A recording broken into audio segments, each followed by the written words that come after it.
Hello friends, আজকে আরেকটা নতুন গল্প নিয়ে আসলাম। এই গল্পটির নাম হলো এ কাইন্ড টেইলর, একজন দয়ালু দর্জি। আজকের গল্পে আমরা গল্পটা রিড করব আর সাথে এই গল্পের বাংলা নিয়ে আলোচনা করব এবং কিছু প্রোনাউন, প্রেপোজিশন, মডেল ভার্ব আর কনজাংশন, অ্যাডভার্ব এগুলো নিয়ে আলোচনা করব। চলুন শুরু করা যাক। আজকের গল্পে কি হয় দেখুন। Rabi was a kind tailor in a small village. Rabi ছিল এ কাইন্ড টেইলর, একজন এক দয়ালু দর্জি, ইন এ স্মল ভিলেজ, একটা ছোট্ট গ্রামে। এখানে রবি হলো প্রপার নাউন আর ওয়াজ হলো অক্সিলারি ভার্ব, এটা পাস্ট টেন্সে অক্সিলারি ভার্ব। এ হলো ইনডেফিনিট আর্টিকেল আর ইন হলো প্রেপোজিশন আর এ হলো ইনডেফিনিট আর্টিকেল। আমরা জানি না কোন গ্রাম, স্মল ভিলেজ, এখানে বলা হয়েছে ছোট্ট গ্রাম। কোন ছোট্ট গ্রাম আমরা জানি না, তাই এখানে এ ইনডেফিনিট আর্টিকেল ব্যবহার করা হয়েছে। এ স্মল ভিলেজ মানে একটা ছোট্ট গ্রাম আর ইন এ স্মল ভিলেজ মানে একটা ছোট্ট গ্রামে। এখানে ইন প্রেপোজিশন ব্যবহার করার ফলে এই অর্থটা হবে। এখানে টেইলর হলো নাউন আর এই নাউনের বিষয়ে বলছে কি কাইন্ড। কি ধরনের টেইলর? কাইন্ড টেইলর মানে দয়ালু দর্জি। তো কাইন্ডটা হবে কি? এটা adjective. He stitched clothes for everyone with love. সে কি করত? সে সেলাই করত। স্টিচড ক্লথস কাপড়, ফর জন্য, এভরিওয়ান প্রত্যেকের জন্য, উইথ লাভ ভালোবাসার সঙ্গে। সে সেলাই করত প্রত্যেকের জন্য কাপড় ভালোবাসার সঙ্গে। এখানে হি হলো প্রোনাউন, এটা প্রোনাউনটা নাউনের পরিবর্তে বসেছে, তো এটা আবার সাবজেক্টও বটে, তার সাথে কিন্তু কোনো অক্সিলারি ভার্ব নেই।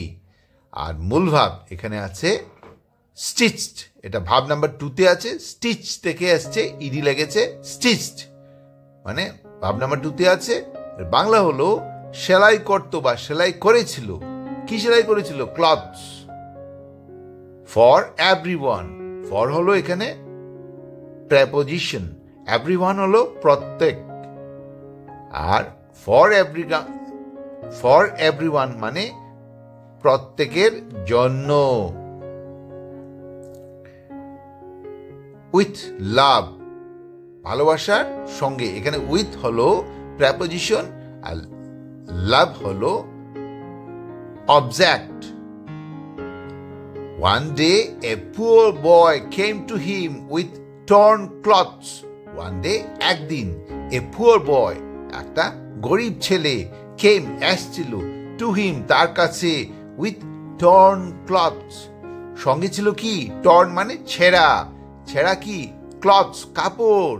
সে এই মানে একদিন কি হয়েছিল? এক গরিব ছেলে তার কাছে এসেছিল। কার কাছে? এই দর্জির কাছে এসেছিল ছেঁড়া কাপড় নিয়ে। এখানে এ হলো ইনডিফিনিট আর্টিকেল। জানি না আমরা যে কোন পুয়ার বয়, তাই পুয়ার বয়ের আগে ইনডেফিনিট আর্টিকেল এ ব্যবহার করা হয়েছে। আর এখানে সাবজেক্ট হলো এ পুয়ার বয়, তার সাথে কিন্তু কোনো অক্সিলারি ভার্ব নেই। আর মূল ভার্ব যেটা, সেটা ভার্ব নাম্বার 2-তে আছে। কাম থেকে আসছে কেম, তার অর্থ হলো এসেছিল। হিম কাছে মানে হিম হলো তার, আর টু হিম মানে তার কাছে। এখানে টু প্রেপোজিশন বসানোর পর অর্থটা এইভাবেই হবে। উইথ হলো সঙ্গে, এটাও প্রেপোজিশন।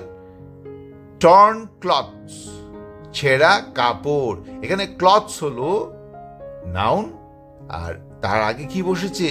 টর্ন। টর্ন হলো ছেঁড়া আর ছেঁড়া হলো কি? অ্যাডজেক্টিভ। এই কাপড়ের বিষয়ে বলছে। কি ধরনের কাপড়? ছেঁড়া কাপড়। ক্যান ইউ হেল্প মি, এটা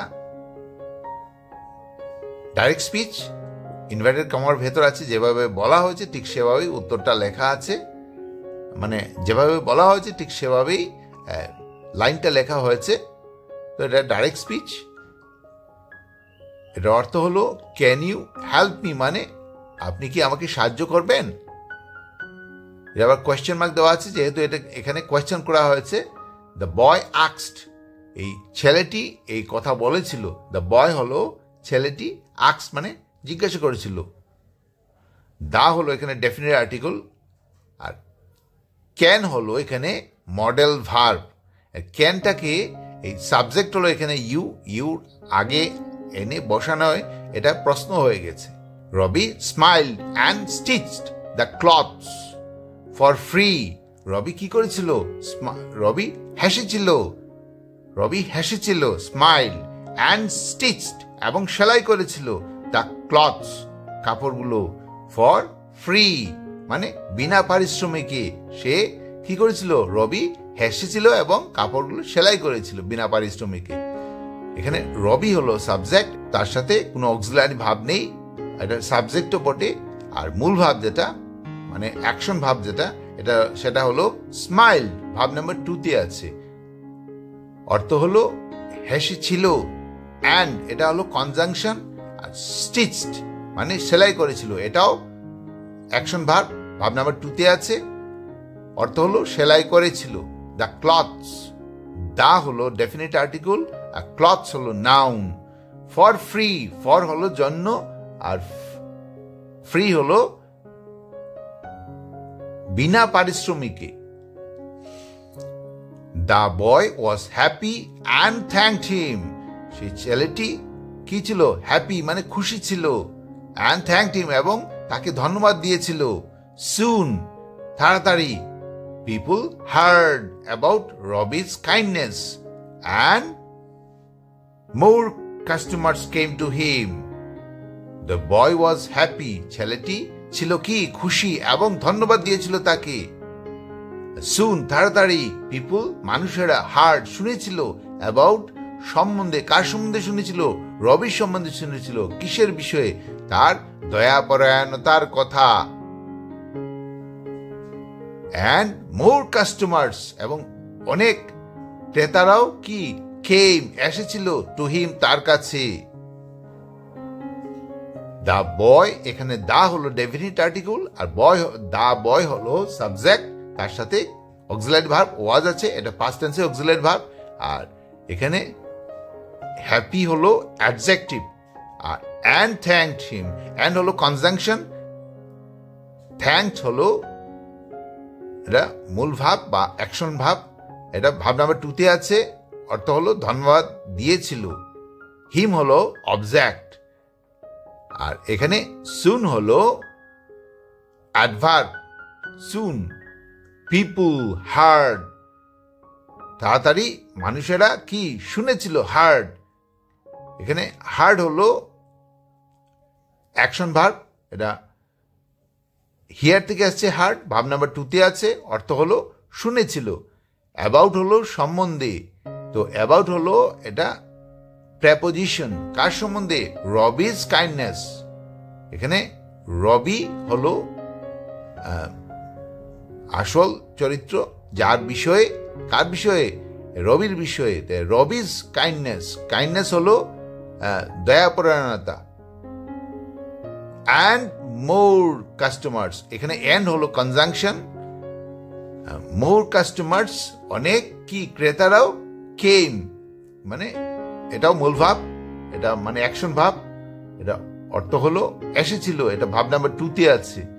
আর টু হিম, টু হলো প্রেপোজিশন, আর হিম হলো এখানে অবজেক্ট। এখানে কি? তার কাছে এসেছিল। His show became famous not just for his stitching but for his big heart. His shop, তার দোকান কি হয়েছিল? became হয়েছিল, ফেমাস বিখ্যাত, নট জাস্ট কেবলমাত্র নয়, ফর জন্য, হিজ স্টিচিং, তার সেলাইয়ের জন্য কেবলমাত্র বিখ্যাত হয়েছিল না, বাট কিন্তু ফর হিজ বিগ হার্ট, তার বিশাল হৃদয়ের কর্তার জন্য বা তার বড় হৃদয়ের জন্য বিখ্যাত হয়েছিল। এখানে হিজ শপ হলো সাবজেক্ট, তার সাথে কোনো অক্সিলারি ভাব নেই, আর মূল ভাব যেটা আছে এটা ভাব নাম্বার 2 আছে, বিকাম থেকে আসছে বিকেম, অর্থ হলো হয়েছিল। এখানে ফেমাস হলো adjective, not just for his stitching. For হলো প্রেপোজিশন, এখানে হিজ স্টিচিং মানে তার সেলাই, আর ফর প্রেপোজিশন যখন লাগানো হবে অর্থটা হবে তার সেলাইয়ের জন্য।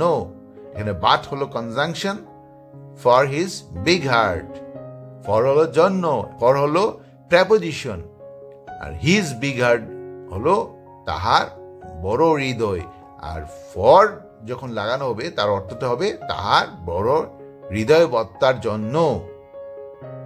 তো আজকে এই গল্পটা আপনাদের কেমন লাগলো? যদি ভালো লাগে তাহলে পুরো ভিডিওটা দেখুন, লাইক বাটনে প্রেস করুন, বেল আইকনে প্রেস করুন। Thanks for watching, bye bye.